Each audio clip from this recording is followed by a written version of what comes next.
Hello everyone, this is Andrew. Welcome to Keen on America.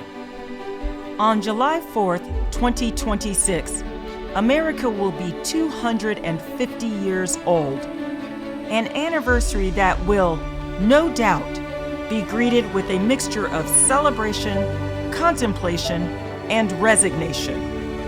In Keen on America, Andrew talks not just about the American past and present, but also speculates on its future. What, Andrew asks, will be the 21st century fate of this now venerable American republic? Hello, everybody. Earlier this week, my old friend Maria Ressa, who won the Nobel Prize for Peace a couple of years ago, made a speech at the United Nations celebrating its 80th session, talking about the dangers of AI. She, with some other Nobel laureates, 200 of them in fact, urgently called for international red lines to prevent unacceptable AI risks. A few weeks ago, we had Geoffrey Hinton, who won the Nobel Prize last year for physics, the godfather of AI, on the show, talking about the dangers of AI. Wonder whether he was a signatory. I'm sure he was. Many people have been warning about the dangers of AI for a while, including Maria and Geoffrey Hinton, and somebody else who warned quite a few years ago was my guest back in February of 2022. Jacob Ward, back then, a very distinguished journalist, writer on technology, had a new book out. It was back then called, it still is, The Loop, How AI is Creating a World Without Choices and How to Fight Back. He wrote it, I think, just before ChatGPT 3 came out, or certainly before ChatGPT became a huge story. And I thought it'd be good to have Jacob back on the show 3.5 years later to talk about AI and his thinking. Jacob, congratulations on The Loop. In retrospect, you really did get it right. The book, as your website that suggested, that predicted our AI moment. I'm not sure it was the only book, but certainly one of the more prescient ones. What did you get wrong in The Loop? Looking back at it, if you were writing it again, what would you have said that you didn't say? Oh, I so appreciate that question. And Andrew, thank you so much for having me back. So yeah, I think that at that time, you know, when you and I talked those many years ago, the thinnest part of that book was, which you immediately intuited, was the second part of the promise in the subline, which is how to fight back, right? The how AI is creating a world without choices.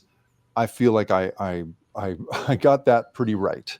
I had a couple people, a couple reviewers say that this was a sort of speculative concept, but if anything, I wish I'd been more speculative about how fast and how complete. Yeah, and our local newspaper, you're in Oakland, I'm in San Francisco, our local newspaper back in 2022, in January 2022, the headline was "Tech Writers' Stark Warning of How AI is Stripping Our Ability to Make Decisions." That was back in the San Francisco Chronicle back then. So a lot of journalists observed or certainly noted your warnings. Yeah, the problem at the time, I mean, I was a little bit of a victim of timing. And then I want to get to the thing that I really think I got sort of wrong or wish I'd put more into. I was like 10 months before ChatGPT. And so at that time, when we put out the hardcover, the first hardcover came out and we didn't put the word AI on the front. I wanted it to be on there, but we made it how technology is creating a world without choices and how to fight back, because we didn't think people would know what AI was, right? That's sort of the moment we were at. And I remember in the many appearances I made, yours was not one of them, but in many of them, I had to explain what AI was. Here's what it does. Here's how it works. That these transformer models and so forth. Like I had to sort of walk people through that. So I was a little bit, it's in a way you can pat yourself on the back and be like, oh, I was early on that. On the other hand, boy, to then watch my thesis come to life was really hard and disappointing. And that leads me to my disappointment about the second part of it, which is how to fight back. And I'm not sure that I have any more of a built remedy for the situation we are in than I did in the book. But I wish I had fleshed out the one that I had, which was there does seem to be, and I think Europe would have been the place to go and spend more time thinking with people about how they would get out in front of this, because they're as close to what I was talking about in the book as we've gotten. And basically the closest I came in the book was the handful of law firms that were beginning to win big settlements against what courts were increasingly seeing as manipulative and predatory marketing of things like very addictive gambling games to people. And as close as we've come in this country to fighting back in this sense is the occasional lawsuit being settled out of court for huge amounts of money, right? We have yet to see a national regulatory action. We still don't have any digital privacy laws in this country except for kids under the age of 13. So I wish I had put more time into being speculative about what we should do about it. I was just so sort of focused on trying to warn people that this thing was coming. I don't think I wish I'd been more about that. And I remember you took me to task for that in this. You described mine as a failure to think about that stuff. And I think Well, you're right. I'm not sure I used the F word. Oh, brother, you did. I'm just looking. Wow. I've got it right here. You said I'm brutal. I wrote a book. I'm not sure if you remember, back in 2017, called "How to Fix the Future." Yes. Where I talked about it didn't talk about AI, but talked about the dangers of big tech and the promise of regulation. The one thing that comes to mind, rethinking your book, The Loop, you argue that the real danger isn't that some robot's going to enslave us. It's our own brain. Our brains are constantly making decisions using shortcuts, biases, and hidden processes. So what makes you confident, Jacob, that your brain is somehow above the rest of the brains, that you get it, but the danger is to everybody else that they're going to fall under the spell of this thing? It's an excellent question. And I would say to you, the reason I feel qualified to warn people about this is that my brain is, if anything, I would say on the weaker end of this stuff.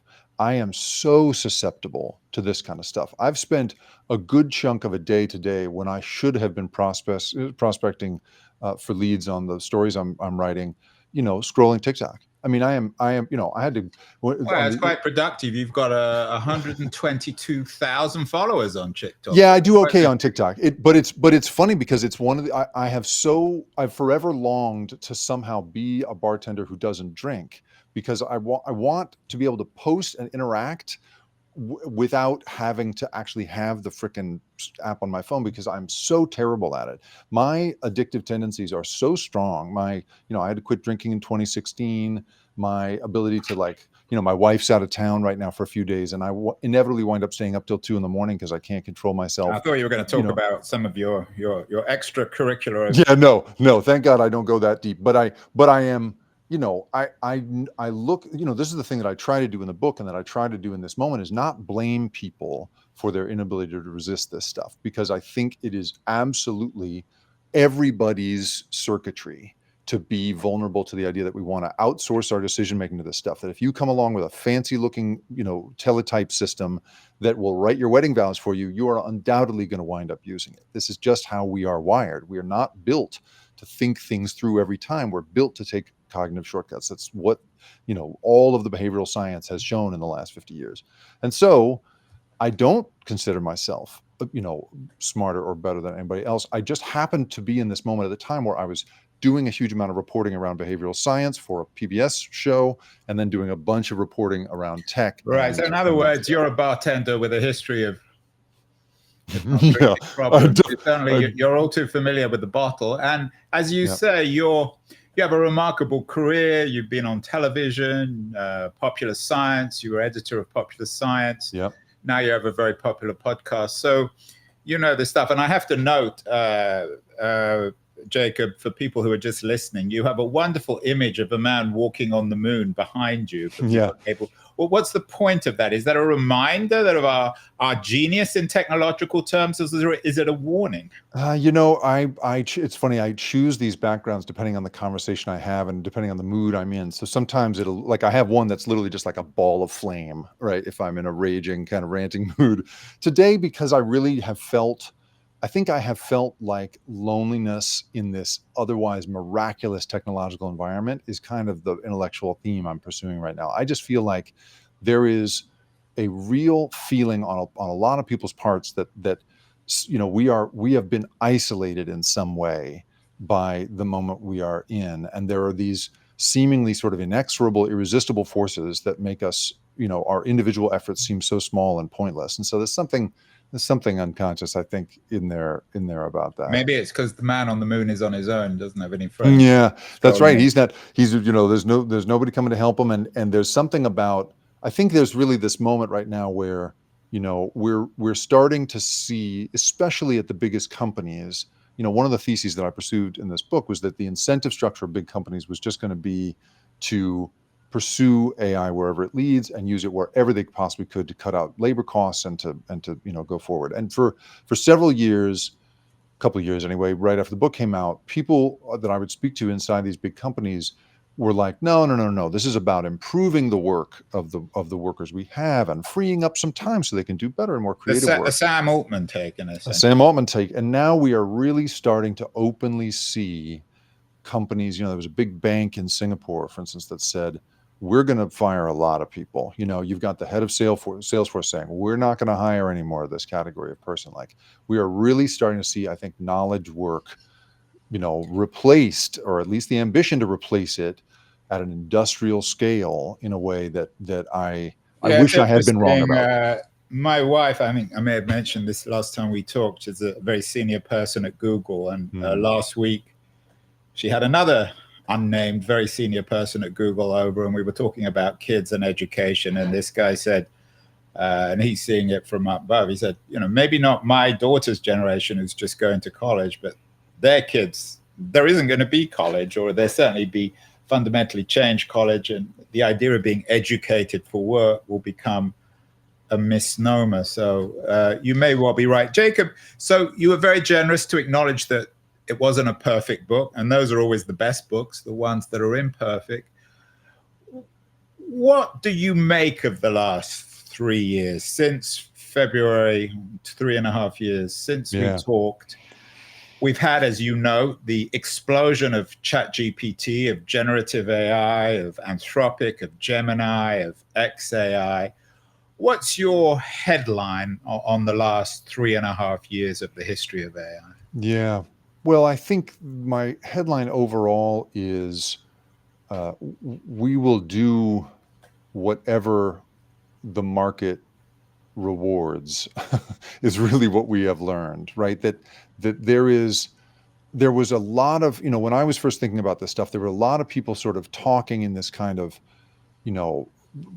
ethical, philosophical way about what the implications of AI might be. And I know many of your guests have had these very sort of high-minded ideas about what it might be, and and trying to sort out for themselves these sort of ethical problems. There was an early researcher connected to OpenAI who's now gone on elsewhere and was telling me about how there was a group of researchers all discussing something that they called the heroin problem.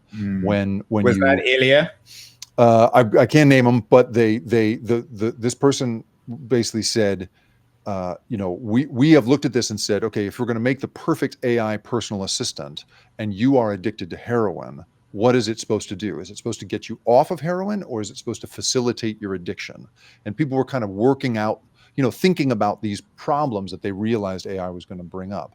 Now we're in this world where it is kind of boastful and marketing speak to talk about how scary and complicated the ethical questions are, right? You hear Sam Altman and others say, yeah, pretty crazy, boy. I don't know what we're going to do about that, as a kind of marketing ploy. And then at the same time, you have, Sam Altman said a few months ago that he and a group of his tech founder friends have a bet going about when we're going to see the first billion-dollar company run by a single person. And to my mind, I just think, wow, we have gone from this pretense once upon a time that the tech industry was going to sort of be the conscience and the intellect of society, to a world in which people are like placing wagers on when it is that nobody but a handful of people get to work, And to my mind, we have shifted. We are following the market in a way, the market will reward in a way that I've been very discouraged by. Jacob, in a couple of weeks, I'm giving a speech actually in Amsterdam about whether or not we should trust AI. In fact, the name of the speech is "Can Big Tech Be Trusted to Design Our Agentic Future?"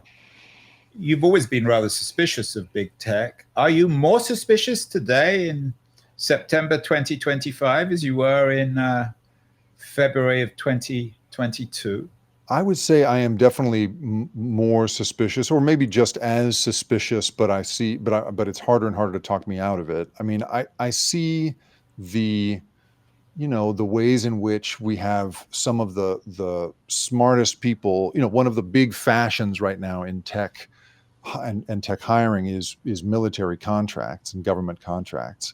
And once upon a time, there was a sort of general sort of allergy in the tech world for making surveillance programs for military purposes, or making anything that could be used for an offensive killing capacity, any of that stuff. Suddenly it's cool, it's perfectly cool to do that. And so for me, when I look at something like in our agentic future, I can see amazing possible uses for that in something like, I mean, this is the argument that I keep making in the book, is like there are lots and lots of fantastic uses for this stuff.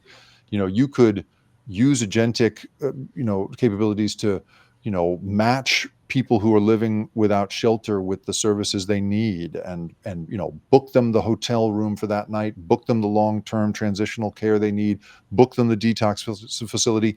But no one's making money off of that.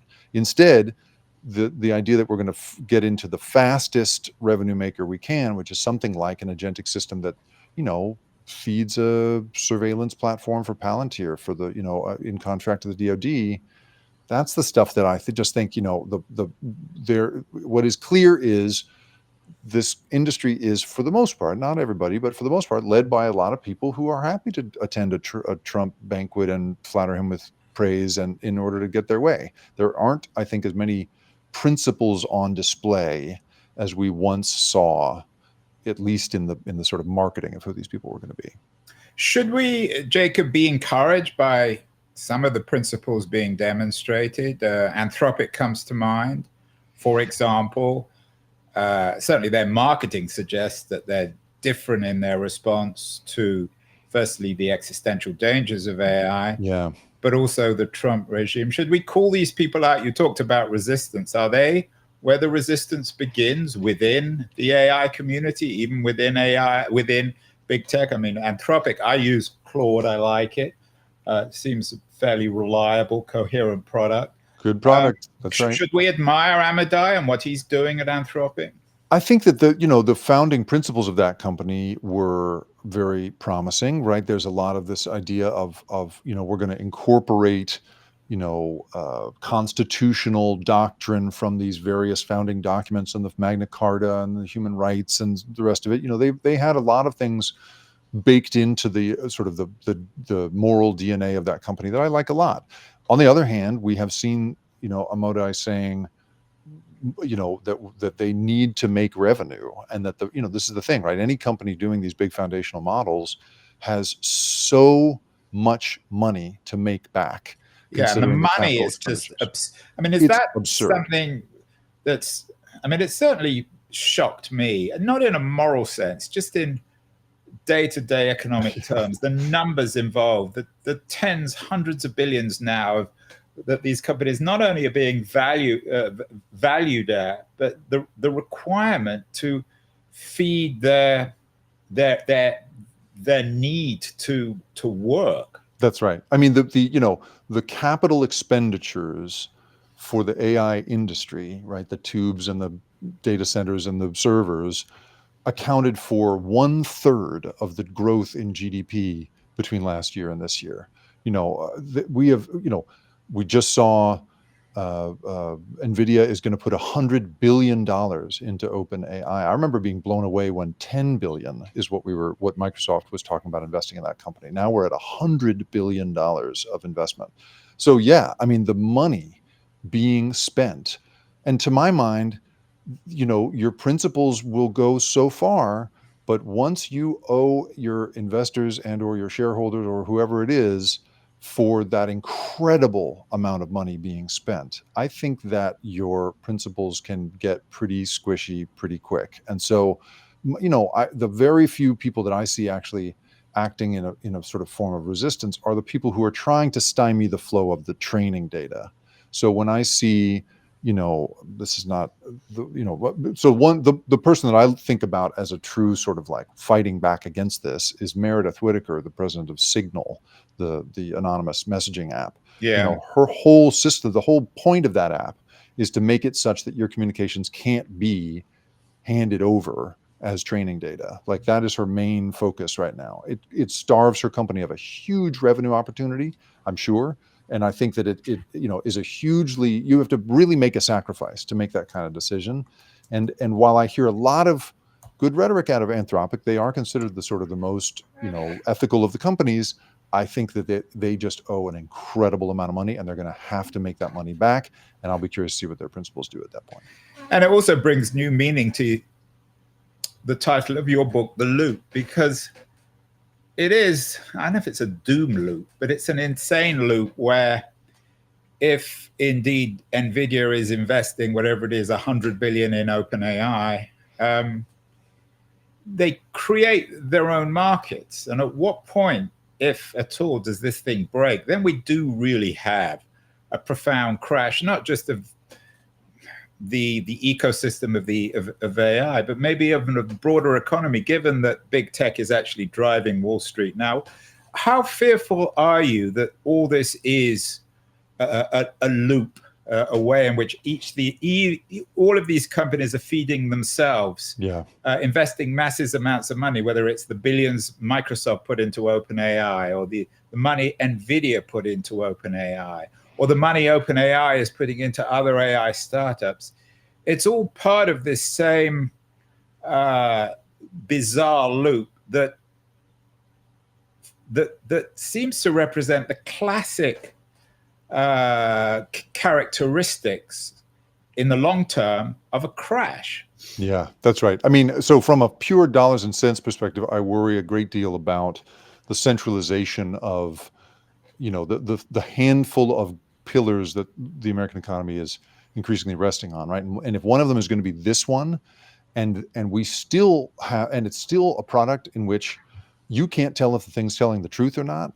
And, I mean, you look at NVIDIA, right? What is it worth? $4 trillion right now, right? If let's say depends when we're talking, sometimes 4 trillion, sometimes 5, sometimes yeah, right, 3. Right, exactly. What difference does a trillion make between friends? Well, this is the thing, is that it might not make the difference between one company and another, but it'll make an enormous difference if that is wiped out. Yeah, and I'm joking, of course, because that's right.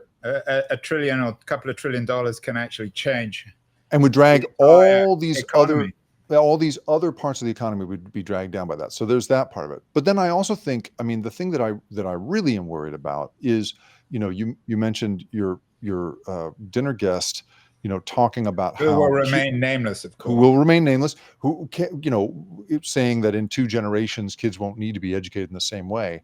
I think the problem that I worry about, this is a new thing that I've noticed just in the last year or so. The thing that I worry about is that we're going to have this, that this product was built and its uses have been envisioned by a group of people who had all the benefits of a great education, in that they learned critical thinking skills early, they learned to look at primary sources, they learned to think in a mathematical way about a problem. There are some fundamental educational milestones that those people passed. And armed with that education, I think those people are in fact poised to make fantastic use of AI, depending on what they do with it, of course, but there could be fantastic uses put to it. But if you cut to 2 generations from now, and you've got a generation of kids who've, I was just talking to somebody the other day who teaches a critical reading seminar at Berkeley for introductory undergrads, for first-year freshmen. And he said that his number one problem right now is convincing these kids that there is a difference between having read the book and having read a ChatGPT summary of that book. And to my mind, in 2 generations, if you've got kids who do not know how to interact deeply with a primary source using this scrim of, this summary machine all the time, I don't even know what the human brain is going to be for on the market anymore. If that truly feels to me like the end of knowledge work and critical thinking in a way that I am really worried about. And I think that could come upon us very, very quickly. One of the other guests we've had on the show, and another Oakland resident, actually, I'm sure you're familiar with his work, Adam Becker. He had a book out earlier this year called More Everything Forever, AI Overlords, Space Empires, and Silicon Valley's Crusade to Control the Fate of Humanity. And similar lines to yours. He had an interesting piece out recently in The Atlantic talking about the useful idiots of AI doomsaying, the idea that AGI is just around the corner and that we humans are going to be replaced, become footnotes or enslaved to smart machines. What do you make of Becker's skepticism about AGI? I mean, we've had Gary Marcus on the show many times, an old friend of mine who is very skeptical of the idea of AGI. Sometimes Sam Altman, he seems to blow hot and cold on AGI. Sometimes he suggests it's around the corner. Sometimes he suggests it's a figment of somebody else's imagination. What do you make of that fear of AGI? Well, my thesis back then, and it remains, is that I'm much more worried about, I'm not as worried about Terminator, and I'm much more worried about Idiocracy, right? The Mike Judge movie in which everyone's too stupid to function, basically. And, that wonderful film. Hilarious, but not as funny as it was, I will say. I watch it now, and that movie is darker than I remember. It's like being there, right? I'm like, oh, funny, no. But then when it becomes real, it becomes less funny. It's less funny, exactly. It hits pretty close to home these days. And, this like Black Mirror. I can't watch that show because it's just like right between the eyes for me. I do not find that show relaxing. So I think Becker is on to something, especially because I'm sure Gary Marcus has told you, a lot of the people who are close to the actual technology of this stuff will tell you that the LLM generative AI moment we are in is not part of the pathway to AGI. That it is not. He sees it as a cul-de-sac. We had Jeffrey Hinton on the show, who, when I asked him about AGI, or when I asked him about the existential dangers, he said 10 to 15%. And then I said, why? He said, because we have no idea. Yeah, well, that's right. I think that the current architecture of these products doesn't lead us in that direction. That is what I keep being told by people smarter and more technical than I am. But I also think that, there has been this weird, part of what I like about Becker's thesis there is that there is also a co-opting of the doomsayer thing by the heads of these companies to make their product seem more important and impactful. It's I can't remember the last time you had, you never had the Henry Ford never talked about, how potentially dangerous the automobile would be, or that it might transform the world for the better, but it might be for the worse. For the world jury, I think he was preoccupied with the dangers of Jews. So yeah, that's right. He had other things on his mind. That's exactly right. But it wasn't part of his marketing plan to talk about the dangers of his vehicle. And now we have this weird corporate marketing speak in which you co-opt the dangers by making them almost a selling point. Like, lots of people are going to lose their jobs, is what Sam Altman has said, and he said, but the idea is that on the other side of that difficult transition, there will be this utopia that we can all reach. There's this faith-based thing in there that reminds me of the kinds of heaven and hell talk that you get out of spiritual leaders sometimes. And so to my mind, there is something. I am also not, at least in the short term, as worried about something like AGI. I have gotten really to a place where I consider that marketing speak, and I am much more concerned about the idea that nobody, that people are not going to be able to find work in a couple of years. Yeah, and I think you're right to describe this bifurcated mentality, what Christians called Manichaeanism. Yeah. I mean, you see it in individuals and you see it in companies. In individuals, you see it, I think, most of all, obviously in Sam Altman, but particularly in Elon Musk, who, depending how he wakes up, seems to either be saying that AI is going to save the world or destroy it. He was the co-founder with Altman of OpenAI. And then, of course, the Manichaeanism is most evident within the company OpenAI, which has this weird profit, non-profit structure which seems to want to have its economic and moral cake at the same time. Mm-hmm. What do you make of this weird Manichaeanism, both within individuals and within companies when it comes to AI? Well, I do think that the companies are still stuck in a mode in which, for the most part, you do need to have you need to be able to convince young people that they're going to be doing something impactful and to some extent, morally redeeming. That is, it used to be that you really couldn't hire anybody out of business school or a CS program unless you could convince them they were going to improve the world. And every company had an administrative layer whose whole purpose was to go to convince people every day that their work counted toward making a better world. And so I think that runs very deep still in these companies. And so it is, I think, so there's that. There is also, however, a fashion right now around sort of giving what people consider a kind of authentic or honest take on the dangers of the thing we are making. That is, on the one hand, feels like, it's sort of, from a marketing perspective, looks like sort of clear-eyed and is part of why these companies get invited into congressional testimony and behind closed doors dinners with senators to educate them about the possible regulations. There's something about that I think serves those purposes.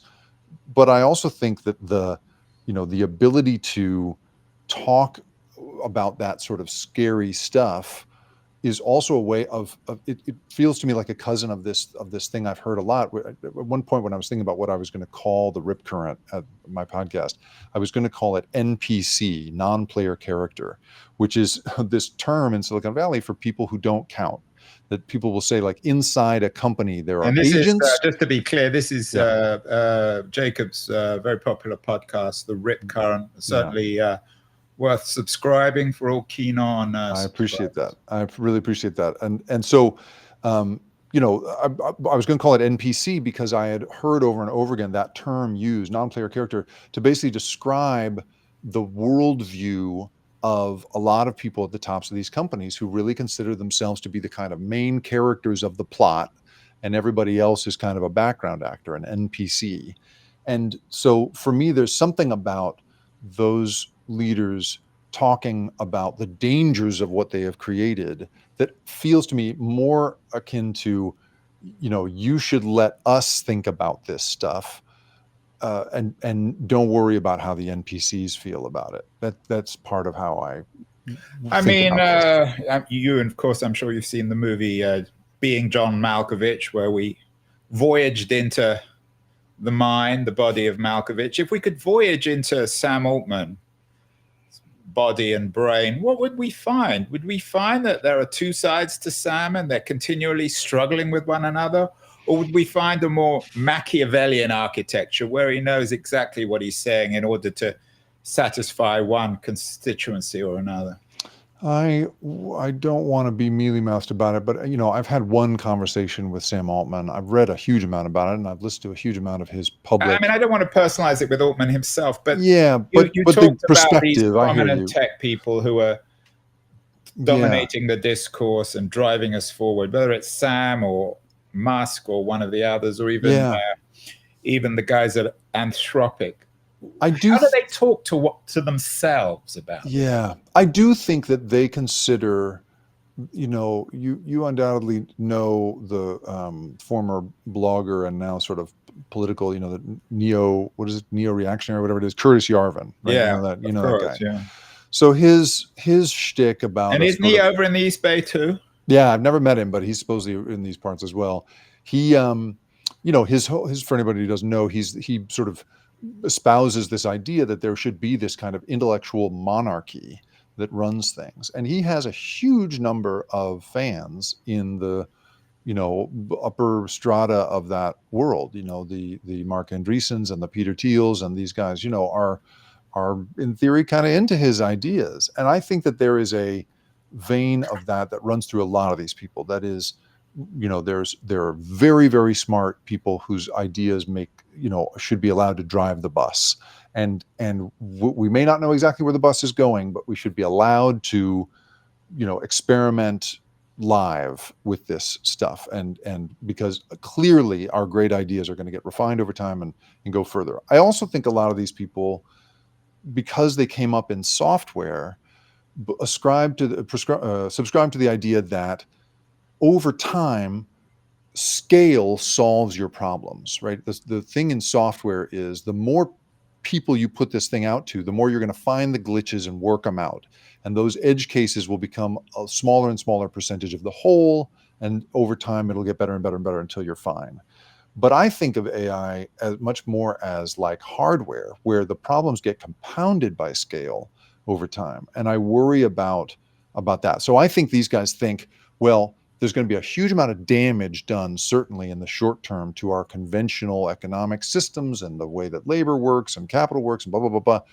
But over the long term, as we scale this thing, those edge cases are going to get worked out and we're going to get to a better place. So I think, I don't think anybody, I think there are very few people in this world who get up in the morning to do damage, to consciously do damage to people. But there, I think, are many, many ways to convince yourself that the damage you're doing is in the service of a future that is better than today. And that's what I think most of these people are doing. I can think of one or two people getting up with that on their mind, but that's another conversation. You mentioned Curtis Yarvin. I wonder who seems to argue that democracy is not an ideal system, that we as human beings, he seems to think of us as systems or programming systems. We're better suited to monarchies or aristocracies. I wonder whether, though, your thesis in the loop is similar in the sense that you think of us, or your presentation of humanity in the loop is as a kind of system, if not a computer, that we do have what you call kind of operating systems. Yep. Have you rethought or refined or questioned your definition of what humans are since the loop? I will, no, I don't think I have, but the way that I think you're right, that like if I sat down with Curtis Yarvin, I bet we would agree that human beings are very much that way, that we are, very easily manipulated and led by a monarch and swayed by people and so forth. I believe that we would and agree. He, of course, on celebrates that, and you don't. That's the thing. I think that he believes that the power structure that should be built should, as a result, do away with having to, with the messiness of having to herd all these cats. My feeling is the most beautiful things about being human and about civilized society is the ways in which we have herded cats. And, one of the big argument that I keep making in this book, and let me tell you right now, it's hard to get paid making this argument these days, is we need to keep some inefficiency. We got to hang on to some friction. One of the examples that comes up in the book is, I was talking to a federal judge who described how you could make entering a guilty plea or not guilty plea vastly easier. You could make it a swipe right, swipe left kind of thing, but they intentionally make it hard because that bureaucratic process you got to go through, where you show up in person and you have to have they really want you to have a lawyer present, and all those things, is designed to keep you thinking about the decision you're making, because you never get to make that decision again, and it's going to change your life forever. So they want you to keep it going. And he refers to that as weak perfection, that we need some weak perfection in order to keep going. And my worry is, I gave a presentation once to a bunch of people, Silicon Valley crowd, about in the early days of the social credit system in China, this system that keeps you from speaking loudly on the quiet car, because if you are reported by somebody else and you're found, for instance, to be friends with bad people on social media or anything else, it reflects poorly on your credit score. Both, you can go to jail, but you can also not get a loan if you need to buy an apartment. So I was describing that system to people at this crowd, and half of them thought that was a great idea and thought we should absolutely implement that here. And the other half gasped the way I do when I hear about that as a sort of authoritarian surveillance and control system. And so I just think we can agree that human beings are deeply predictable, deeply frail, deeply vulnerable to this stuff. But are we going to make money off that? Or are we going to actually step back and say, who do we want to be? what society do we want to live in? Although, yeah, I take your that's the point, but on the other hand, Yeah. does that would also suggest that anyone who makes expensive clothes or art or cars, I mean, we're all weak, Jacob. The Sure. religious and pre-religious wise people made that point throughout our history as a species. So you're suggesting you shouldn't be allowed to manufacture a Porsche or sell an expensive dress because you're appealing to us, to our narcissism or our weakness of some sort or other? Or an expensive meal. You're over in Oakland. Yeah, there are lots sure. of restaurants which charge $500 for a meal, which is absurd, but somehow that intrigues and attracts us. I think the distinction I draw between that and what I'm seeing foisted on us in terms of AI products is something about how powerfully these AI products are simulating and playing on some really fundamental human emotions. And one of them, for instance, is this huge fly-by-night industry that has emerged around making these AI girlfriends.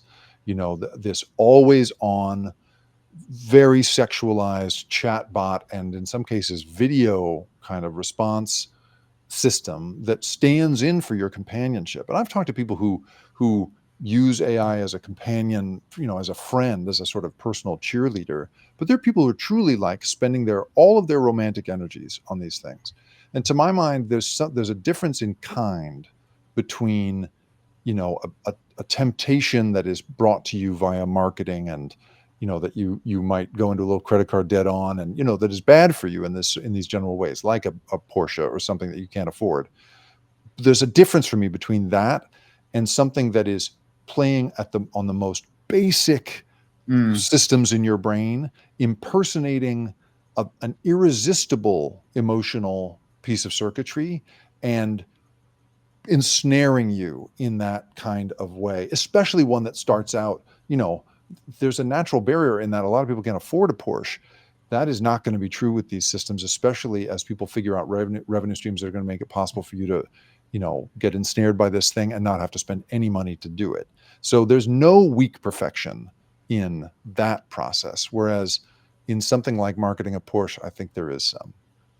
Yeah, I think there's more I think can talk about AI. There's a biblical quality. Of course, most of us can't afford expensive girlfriends or boyfriends, but maybe that's what ChatGPT does. Finally, Jacob, as I said, you're the host of an excellent new podcast. Well, not so new, The Rip Current. Your last one was on Charlie Kirk. That has become an obsession one way or the other. Media freedom of expression, obviously violence in politics, and the future of American democracy. You're backed in part by the Omidyar Network, which is a progressive network. We hear less about it these days, but they're still around. What do you make of America's current political moment and the threats to democracy? Certain president, whose name we won't mention, and this existential or maybe existential threat of AI. Are they connected, or are they happening in parallel, these two crises? Well, I think that the forces that inspired me to write the book originally had to do with the degree to which, either companies or political actors were learning the kind of operating system that you mentioned, learning the human circuitry that helps guide our decision making, and the degree to which, somebody like the president in his first campaign, learned to activate a lot of that stuff in ways that people hadn't really seen before. And so I think that one of the difficulties that we face right now is that at the very moment that we're going to need to take a principled stand, I think, about what we should be doing next, the problem is these systems, these AI systems, like social media before them, are so useful to people in power to maintain and expand power that there's very little there's very little desire politically, I think, to rein that stuff in. And I think as a result, we're going to enter a world, I think we're almost there, where you're going to have you're not going to be able to trust your own eyes. Right now, we're still in a fairly primitive, video and photo generation moment where you can look at a AI generated, portrait of the president with a bunch of imaginary black supporters look at it and be like, oh, this is, that shirt doesn't make any sense, or what's written on that hat there. There's stuff that you can tell is fake. That's not going to be true in a couple of quarters, and that worries me a huge amount. And I think that we're increasingly going to be in a place where we just can't agree on. I mean, we're already there in a sense, but I think the filter bubble problem is going to become exponentially worse once we're in a world where you come home each evening and say, computer, tonight I'd like to, learn some, get maybe some news, but make it happy news tonight, or, computer, I'd like a Viking movie starring Tom Hanks. Make that for me. The custom, self-created world of content that we're all going to be living in a few years' time has me very worried about our ability to come together over some shared ideas and some ideological differences and sort them out in the way we're supposed to. In other words, a personalized ontology. We will choose what we see in the entire world around us. It is rather chilling, particularly, I think, in the context. I began this show talking about Maria Ressa, her speech earlier this week at the UN, where political organizations are increasingly weak. So lots of reasons not to be cheerful, but we have Jacob Ward around, the author of The Loop. I know he's working on an important new book. We'll get you back, Jacob, on the show. Certainly won't be another 5 years. Real honor to have you. Wonderful conversation. Thank you, Andrew. Well, keep thinking, keep resisting. Thank you so much. Appreciate it. Appreciate your time.